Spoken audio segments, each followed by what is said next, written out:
আজকে তোমাদের সাথে শেয়ার করব যে আমার 7 মান্থের বেবি শাওয়ারে কি হয়েছিল। তো গতদিনের ভিডিওতে দেখেছো হাতে মেহেন্দি পরেছিলাম, বাড়িতেই ছিলাম আর মেহেন্দি পরে সকালবেলাতে দেখো কালারটা ওরকম এসেছে। সকালবেলাতে খাওয়া দাওয়া করে নিচ্ছি, গরম গরম ভাত মা রান্না করেছে আর তারপরে চলে গেলাম কিন্তু শ্বশুরবাড়ি, যেহেতু কাছেই। তো ওখানে গিয়ে বাবা সমস্ত বাজার করেছে দুপুরবেলাতে, তো সেসব বাজার বর আর বাবা মিলে গুছাচ্ছিল। আর সেদিন ছিল কিন্তু দশমী, আর দশমীতে আমার শ্বশুরবাড়িতে কিন্তু এরকম বাক্স পুজো হয়ে থাকে, যেটা কিনা আমার বরই করে আর ভাত বাড়ানোও হয়।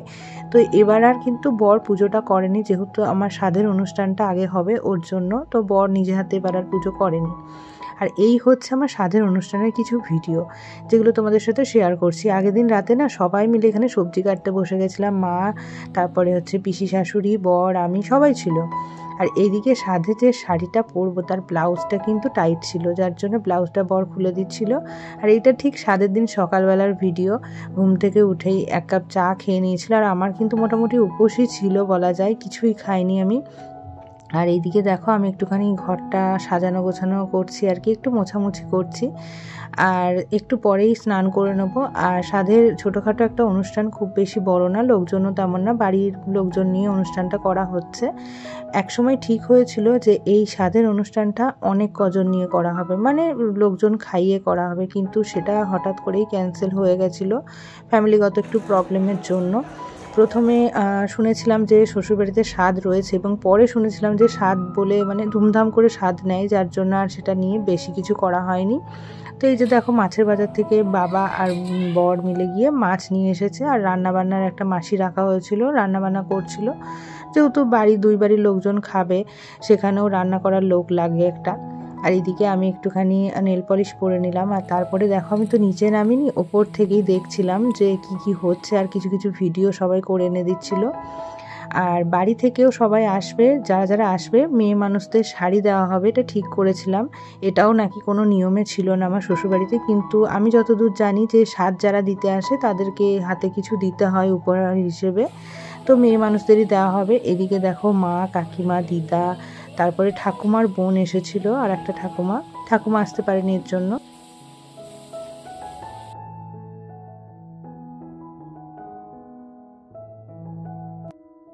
মেয়ে মানুষরা তো সবাই চলে এসেছে, আর বাবা কিন্তু পরে আসবে, বাবা তারপরে কাকিমা ওরা পরে আসবে। আর এইদিকে দেখো সাধের যে সমস্ত তত্ত্বগুলো আনার কথা সেগুলো নিয়ে চলে এসেছে। আর এখানে স্পেশালি আমার জন্য রান্না বর করছিল, পিসি রান্না করেছে সমস্ত কিছু, ভাজাভুজি, ভাত টাত, পায়েস। আর বর কিন্তু রান্না করেছে মাছের মাথাটা, আর হচ্ছে বরের কাছে আমি খেতে চেয়েছিলাম পমফ্রেট মাছ, ফ্রাই না, পমফ্রেট মাছ খেতে চেয়েছিলাম, ওটা করছে। আর আমার স্নানও হয়ে গেছে, আমি রেডিও হয়ে নিচ্ছি, এখন সোনাদানাগুলো পরে নিচ্ছিলাম। আর তারপরে বোন দেখো এখন তত্ত্বগুলো সাজিয়ে রাখছে, যেহেতু অনুষ্ঠানটা বাইরেই হবে। আর এদিকে রান্নাবান্না বর কিছুটা এগিয়ে ফেলেছে, ঘেমে গেছে ওর পুরো, দেখো মাছ দুটো করতে গিয়ে। আর এই একটা মাছের দামই কিন্তু 240 টাকা নিয়েছিল। আমার সারা জীবন মনে থাকবে, একটা পমফ্রেট মাছে ভীষণ বড় সাইজ ছিল, কড়াইয়ে বোঝা যাচ্ছে না। তো এই যে দেখো বরের কাছেই খেতে চেয়েছিলাম স্পেশালি আমি ওই পমফ্রেট মাছটা, ওর জন্য বর আমার জন্য নিয়ে এসেছিল। এই স্বাদ ব্যাপারটা নিয়ে মেয়েদের কাছে কিন্তু অনেক স্বপ্ন থাকে, অনেক শখ থাকে, অনেক কিছু লুকিয়ে থাকে। এখনকার দিনে স্বাদ তো সবাই ধুমধাম করে করে, কেক কাটে, অনেক কিছুই করে, ফটোশ্যুট করে। সবটাই ঠিক করেছিলাম করব, কিন্তু ব্যাড লাকের জন্য সবটা ক্যান্সেল করতে হয়েছে। তো ভীষণ মনটা খারাপ ছিল, কিন্তু মন খারাপ করে কি আর লাভ হবে, কারণ যেটুকু নিয়ম রয়েছে সেটুকুই করা হবে। এখানে দেখো আমার বাড়ির লোকজন এসে আলতা পরিয়ে দিল, কাকিমা আলতা পরিয়ে দিল, বাকিরাও পরলো। আর আমি এবার শাড়ি পরবো, রেডি হব। সেই সময় গরম ছিল ওয়েদারটা, যার জন্য হচ্ছে না আগে থেকে শাড়ি পরতে পারছিলাম না, আর এই সময় শাড়ি পরে বেশিক্ষণ থাকতেও পারবো না এর জন্য। তো চলো, এই যে দেখো সাধের যে পুজোটা হবে, ঠাকুরমশাই ডেকে যে পুজোটা ঠিক করা হয়েছিল, ওই পুজোটার জন্য এই শাড়িটা স্পেশালি সুতির ছাপা শাড়ি, এটাকেই পরেছি। আর বর পরবে, বর ধুতি আর গেঞ্জি পরবে, বাঙালির আমাদের সাধের এরকমই নিয়ম রয়েছে। আর দুপুরবেলায় খাওয়া দাওয়ার সময় আলাদা কিছু পরার ইচ্ছে রয়েছে, তো সবটাই এই ব্লগে কিন্তু দেখাবো, আর কেউ কিন্তু স্কিপ করবে না, দেখতে থাকো।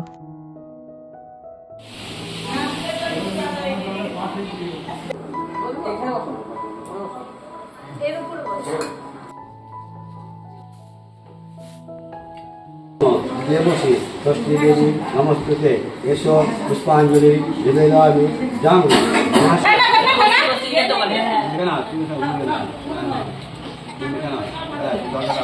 এখানে দেখো পুজোটা হওয়ার পরে আমাকে বাটি করে একটা মানে কি খাওয়ানো হচ্ছিল, যেটাকে কিনা পঞ্চগব্য না কি বলে। এর মধ্যে কিন্তু অনেক কিছুই থাকে, যারা জানো তারা বুঝতে পারবে। তো আমি আর বলছি না ডিটেলসে। তো সেটা খেতে গিয়ে একটুখানি নাক ছিটকাচ্ছিলাম, বাট খাওয়া মানে খেতে হয়েছে এটা। যাই হোক, আর পেছনে বাটিটা কিন্তু ফেলে দিয়েছে। ওটা সোজা হয়ে পড়লো না উবুড় হয়ে পড়লো, সেটাও নাকি একটা বেবি গার্ল না বয় হবে তার সিমটম। এগুলো আগেকার মানুষরা বলে থাকে, আমি মানি না।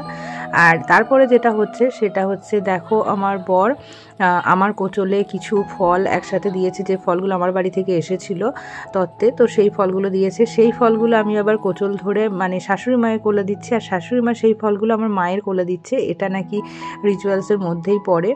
যাই হোক, আর সব শেষে সেই বাকি ফলগুলো মা এখন আবার আমার বরের কাছে দিয়ে দিচ্ছে।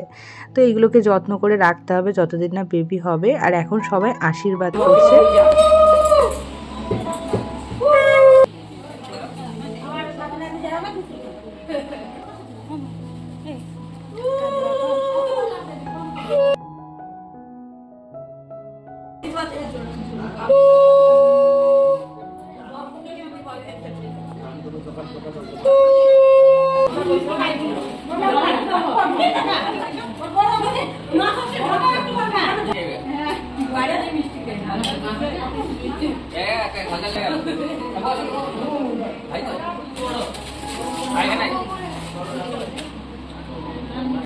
আর এইখানে দেখো আমার দেওর মিষ্টি খাই দিচ্ছে, মানে ভাই, আর অনেক মজার মজার কথা বলছিল এপাশে যা বসেছিল। তো যাই হোক, এই সমস্ত মুহূর্তগুলো কিন্তু আমার বোন ভিডিও করেছে, যার জন্য আজকে পরে দেখতে পাচ্ছি এবং ভালো লাগছে।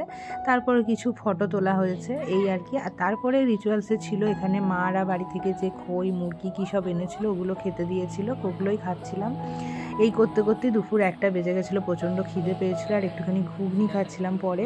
তো যাই হোক, এইটুকুই থাকলো। নেক্সট পার্ট কিন্তু পরের ভিডিওতে আসছে।